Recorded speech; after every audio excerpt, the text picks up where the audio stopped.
sobre alguns aspectos do plano financeiro padrão. Esse módulo foi escolhido pelos próprios utilitários aí do sistema, sendo um módulo importante. Então, hoje, dando início a esse processo dos workshops, vamos começar por esse setor. Orientando a todos que nós teremos outros workshops, né, que serão desenvolvidos e apresentados também através da TV Uniodonto. Agradeço já de cara aqui a participação do meu filho. E que os vídeos também sobre os departamentos, sobre os setores, serão disponibilizados no site da Odontotec. Okay? Então, Renê, com a palavra. Obrigado. Boa tarde, pessoal. Então, como a gente havia falado, né, anteriormente, a gente vai começar com o primeiro tema desse workshop, vai ser o plano financeiro padrão. Ele é base para várias padronizações da parte do financeiro e integração contábil. Aí, tá? E é importante que as uniodontos adotem esse processo de padronização. Tá? A ideia é que todas trabalhem com a mesma linguagem de funcionamento, tanto na operação quanto nos itens que vão para o financeiro e para a contabilidade. Para isso, então, a gente tem aqui uma proposta do plano, desse plano padrão aí, né, financeiro.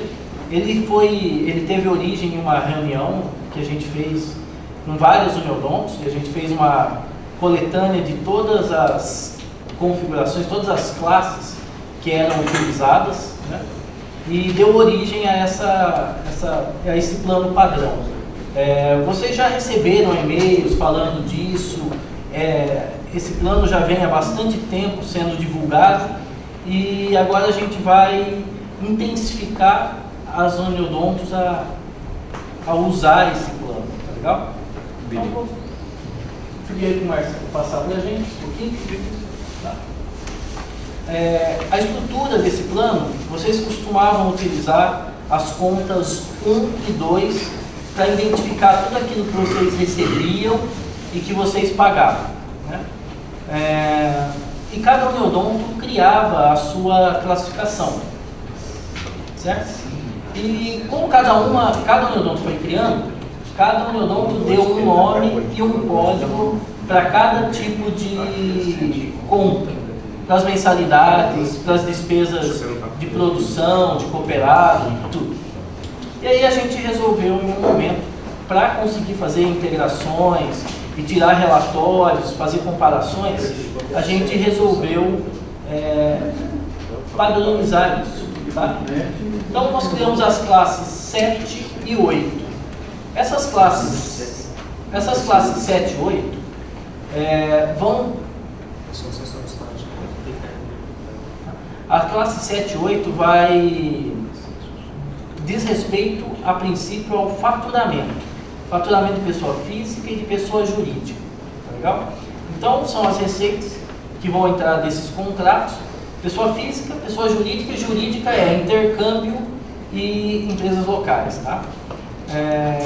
Então, receitas oriundas de outras fontes, por exemplo, cooperados, de funcionários ou de qualquer outro tipo, ainda não estão nesse plano. Tá? Mas o que se diz respeito ao faturamento de pessoa física e jurídica já está aqui. Tá? Então a gente dividiu, para criar esse padrão, nós criamos as classes 7 e 8. Tá? A classe 7 diz respeito às receitas e a classe 8 diz respeito às despesas.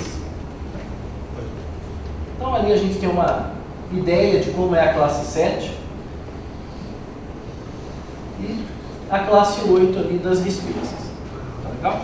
Nós vamos falar um pouquinho do que tem em cada uma dessas classes. Pode passar? Então a gente vai começar aqui pela cobrança de pessoa física, tá? Pelo faturamento de pessoa física. Nós pegamos todas as classes que eram utilizadas e chegamos nesse resumo. Tá? Então ali a gente identificou o seguinte, por exemplo, a classe 7010101 é para ser utilizada toda vez que a gente fizer uma mensalidade de um plano pessoa física individual. 7010102, mensalidade de plano pessoa física familiar. Tá? E créditos 7010103, pós-estabelecido. Tá? E vocês vão encontrar nesse manual, se vocês não têm, por favor, peçam no suporte. Esse manual vai dar a classe, a descrição da classe e a indicação da classe, quando utilizá-la. Tá? Caiu. Caiu. Voltou. Caiu. Avisa da estabilidade aí. Gente, a gente está com um pouquinho de instabilidade na internet, então se caiu o link, se caiu o link aí, vocês esperem um pouquinho que volta. Bom, o importante desse manual é que ele faz aqui a indicação do uso. Tá? Então a gente entendeu o seguinte, que tudo aquilo que é recebido de pessoa física ou de pessoa jurídica tem que estar englobado aqui. Tá? O que vocês forem fazer de recebimento de cooperados, por exemplo, cota parte ou alguma outra coisa, não está compreendido aqui. Tá? Mas tudo aquilo que é empresa, individual, familiar, está. Podemos passar aí, nós temos esses daí. Né? Mais alguma coisinha aqui com participação? 7010104, 7010208 também. Vocês vão encontrar todas as indicações. O ato complementar, que é aquilo que não está contido, né, no plano do beneficiário. Pode continuar.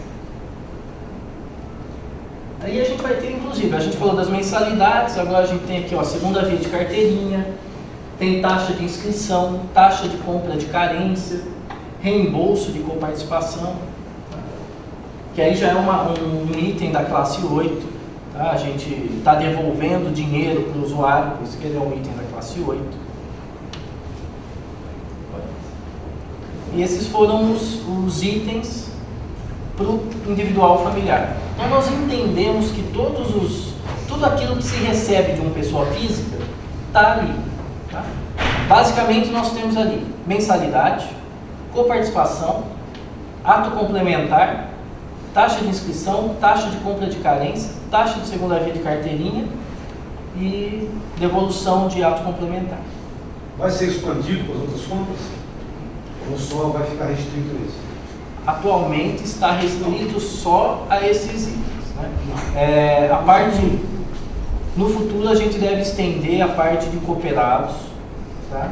Que as receitas oriundas de cooperado, mesmo os reembolsos, por exemplo, que o dentista faz de Unimed, faz de farmácia e tal, cota parte, isso ainda não está regulamentado, não está aqui no padrão, tá? Mas tudo aquilo que é pessoa física e jurídica está aí, local e intercâmbio. Pergunto porque isso é muito importante no relatório de receber e recebido. Sim. E a gente precisa saber quando vai realmente acontecer toda a padronização, porque ele é fundamental para a gente no gerenciamento. Né? Legal, doutor. O padrão, ele já existe, ele está pronto e ele já pode ser usado pelas uniodontos. A gente está, inclusive, fazendo esse primeiro treinamento com foco nisso, porque a gente precisa dar alguns passos, a integração contábil é um dos passos, e para isso, a utilização do plano é um pré-requisito.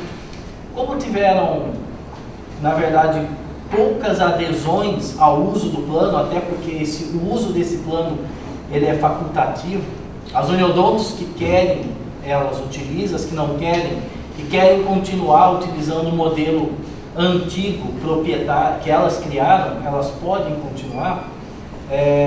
Mas não interfere na contabilidade? Então, como hoje, do jeito que está, nós estamos com esse plano opcional. Então, as uniodontos que querem aderir, colocam o plano padrão, e as que não querem, não entram. Só que isso não utilizar o plano padrão, vai ter reflexo, principalmente na integração contábil e nos parâmetros de comparação entre uma uniodonto e outra. Né? Quando a gente usa o plano padrão, quando a gente vai falar quanto foi recebido de pessoa física, as que utilizam esse plano padrão vão estar falando da mesma coisa. quem não utiliza pode estar misturando nessa conta coisas que não são mensalidade. Vamos supor que ela chame a taxa de inscrição também de mensalidade. Ela usa uma conta para jogar tanto a mensalidade quanto a taxa de inscrição. Então ela estaria misturando valores que não são mensalidade para o assunto. Utilizar o plano novo, padrão, vai ser importante para a parte de integração e para o objetivo que a gente quer com esses treinamentos, que é criar um padrão de utilização do sistema, né, e de funcionamento das uniodontos. Então, porque aí, até na conversa entre as uniodontos, no operacional, quando eles falarem de uma conta, todo mundo vai estar sabendo, não, essa é a conta de mensalidade, essa é a conta de taxa de inscrição, essa é a conta de segunda via de carteirinha, né? E todo mundo vai estar tendo a mesma referência sobre aquele valor, tá? Só para vocês terem uma ideia, esse plano que a gente está falando, que vai ser resumido aí em aproximadamente umas 56 contas, originalmente, quando a gente juntou de todo mundo, dava umas 200 e poucas contas, né? E tudo era a mesma coisa, tinha lá 10, 15 contas e tudo era mensalidade de pessoa física. E pessoa jurídica também. Então a ideia é criar esse padrão, tá? E aí a gente estabelecer um funcionamento igual de todo mundo.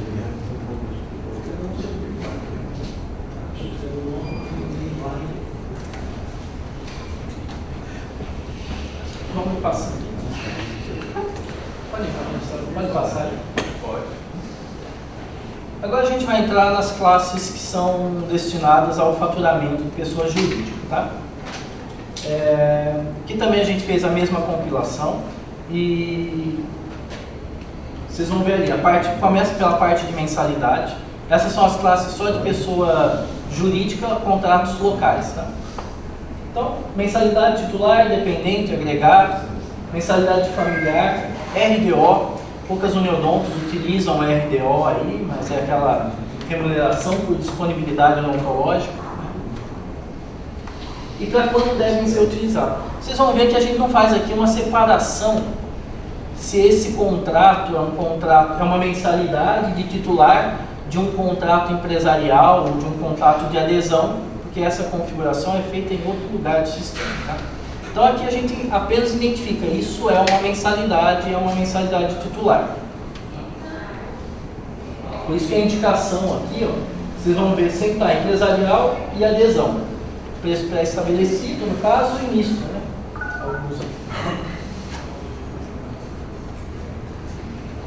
Os planos pós-estabelecidos,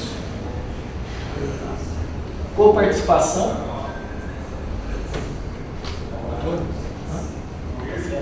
coparticipação de pessoa física. Às vezes um contrato tem coparticipação, essa coparticipação é paga pela pessoa física, mas é de um contrato jurídico.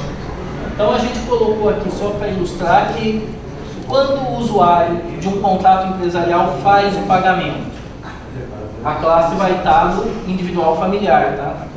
A classe correspondente a 7010208 vai estar na parte do individual familiar, porque quem está fazendo o pagamento é a pessoa física, é um contrato pessoa jurídica, mas quem está fazendo o pagamento é a pessoa física. E aí a gente tem inicialmente as partes de mensalidade, depois a gente vai ter segunda via de carteirinha, taxa de inscrição, que não é a mesma do individual familiar. Tá? Aqui é outro.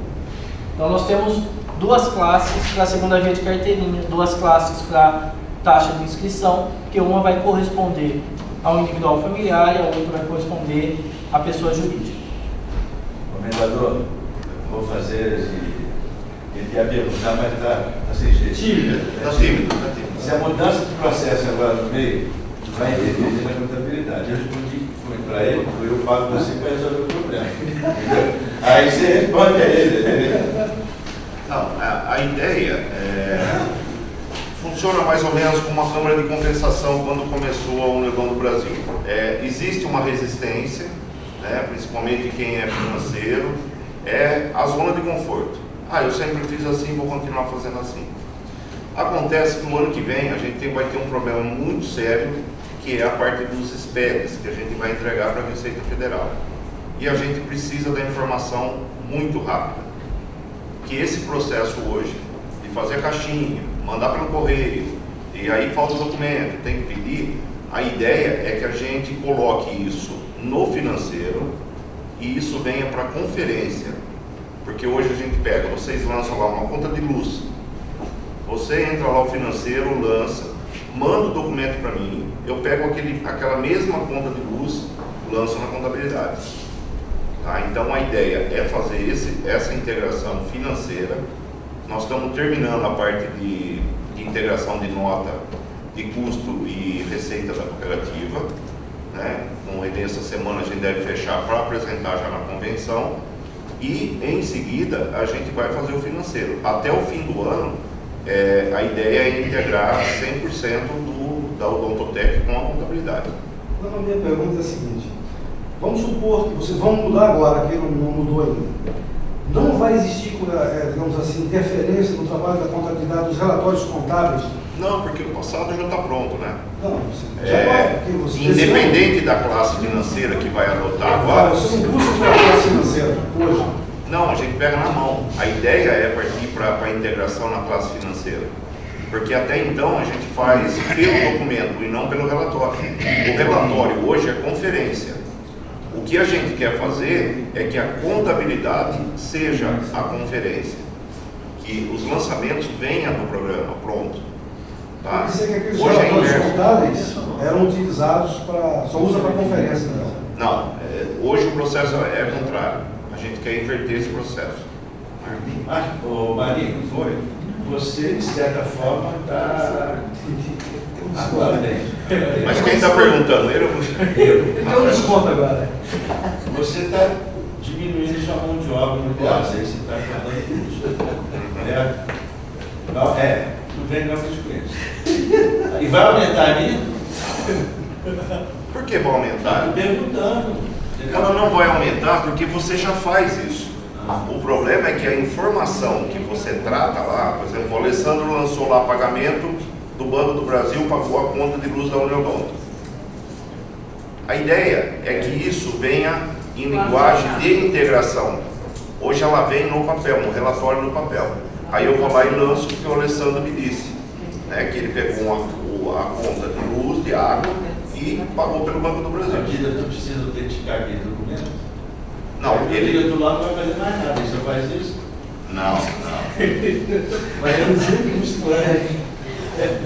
na verdade, Marcos, tudo isso é mais para cumprir a legislação. Porque qualquer multa de SPED hoje vai ser 5 mil reais. Como a gente tem prazo, nós acabamos de desenvolver uma versão agora para calcular as bases de cálculo de PIS e COFINS, porque no dia 25 do mês seguinte vence. Se você mandar a contabilidade para eu fazer, conferir, para ver o valor, a gente não chega no dia 25 com a contabilidade para passar o valor para vocês. E aí, 5 mil de multa. A maioria das uniodontos hoje, ela paga menos de imposto do que o valor da multa. Entendeu? Então, o que a gente precisa? Agilizar a informação. Entendeu? O que sobrar lá, você... Tá. Que nem o Sérgio lembrou que nós vamos economizar no papel. Manda ele ficar quieto aí. Senão eu não tiro dele. Gente, então a padronização desse plano, a utilização, a adoção do padrão é importante para a gente chegar em relatórios como esse que o Marinho estava falando, onde a gente gostaria de saber, por exemplo, quanto foi recebido de mensalidade. Como cada uniodonto tem um código para mensalidade, fica difícil para a gente criar um relatório que fale, olha, foi tanto de mensalidade.